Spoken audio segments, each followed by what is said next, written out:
Okay, so I've got my ESC mounted here, and on the other side, I've got my BEC mounted. Now, real quickly before I get any further there, one of the things that I didn't cover in these videos is I go through the entire kit, make sure all the metal screws that go into metal parts have blue thread locker on them, go through the entire head assembly, apply grease to the bearings up here, just resize the links on here, just make sure everything's working properly prior to getting this far. Now, like I said, I didn't show that, but in the next series of videos I do related to this helicopter, when I put it in my Apache fuselage, I got to completely disassemble this frame, and this is I'm going to rebuild the frame, and this is the frame panel. The reason being, here you can see, the tail boom is up here currently. I need the tail boom to be relocated down here, because the Apache has the tail boom needs to ride lower, and then it's got an elevated tail at the end. So I got to rebuild the whole frame. So I'm going to go through the frame build in that series. But for now, I just kind of skip through. But always make sure you go through, apply your thread locker, check the entire kit, make sure everything's working properly. Because you don't want to get, this far, start installing your electronics and find out there's a major problem.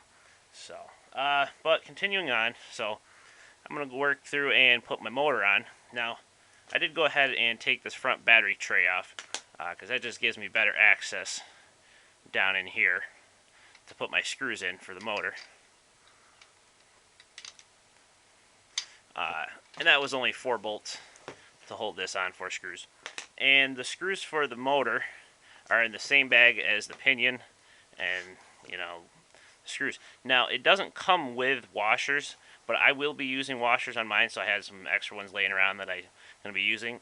And the reason being is I find that if I don't use washers when I tighten this down, the motor will move a little bit.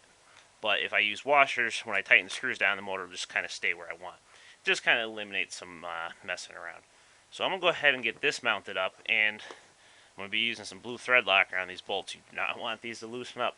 And then I got my gyro here. I'm just going to stick this up on the back gyro plate, get that going, and then I'm going to go ahead and get my receiver all hooked up and start going through with the setup.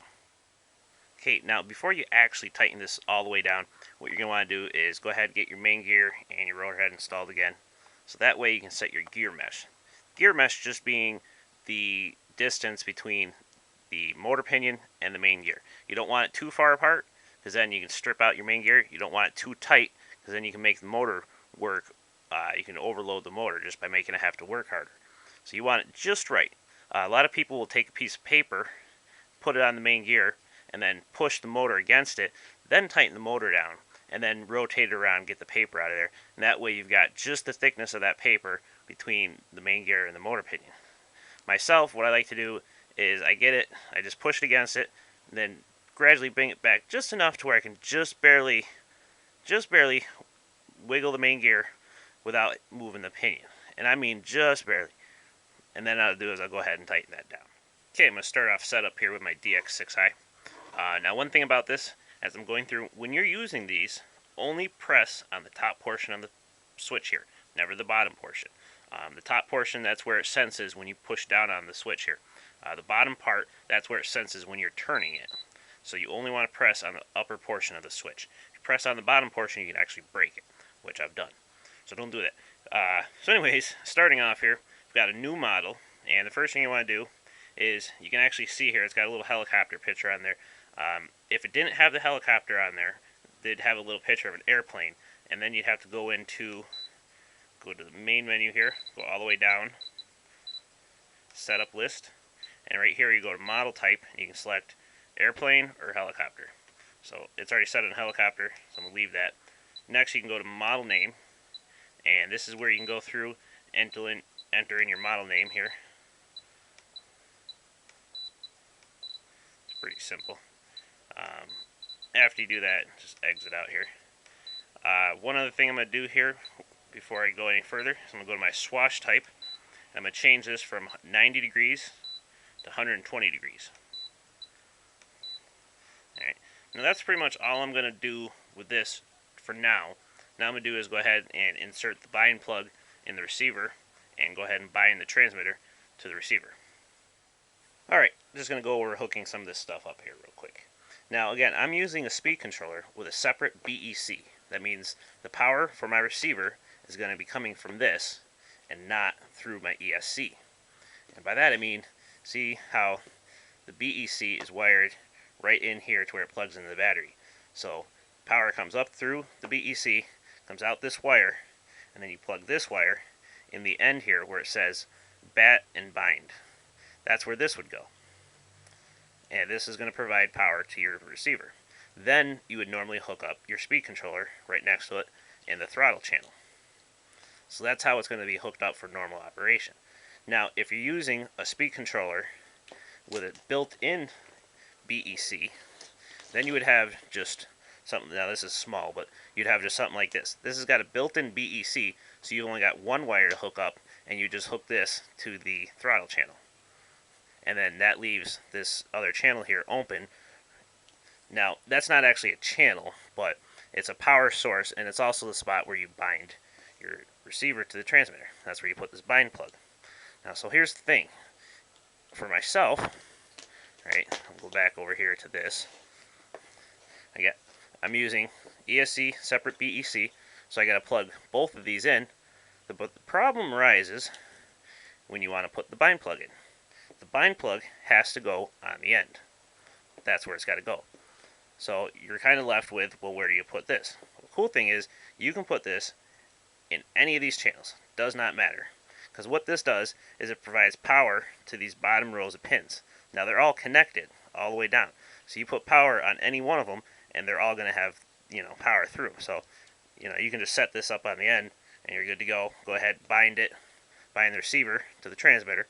After it's bound, go ahead, take this out, switch this over, and just keep hooking everything up like you would. So that's that. Alright, so back to this one. Now, I've got this hooked up the same way. I've got my bind plug on the end, got my ESC right next to it, then I've got my BEC on the end.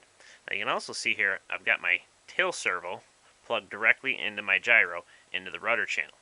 The reason being is, after I get this all bound, my tail servo is going to center itself. And at that point, I'll be able to position my tail servo horn on here at exactly, with the servo centered perfectly. Now, when you have your tail servo hooked to your gyro, any movement in the helicopter is going to move your tail servo a little bit.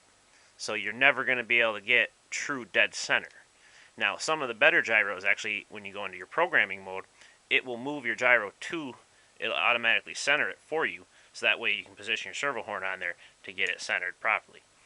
But this one, the 401 here, doesn't do that, so that's why I've got my tail servo plugged directly into my receiver. So now what I'm going to do is go ahead and get this bound together. Okay, so I got my transmitter off, alright, bind plugs in, got my motor unplugged.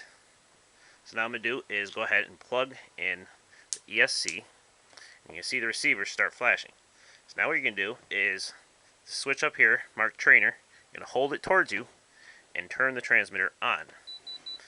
And you hear it beep, and when these go solid orange, now you can release that.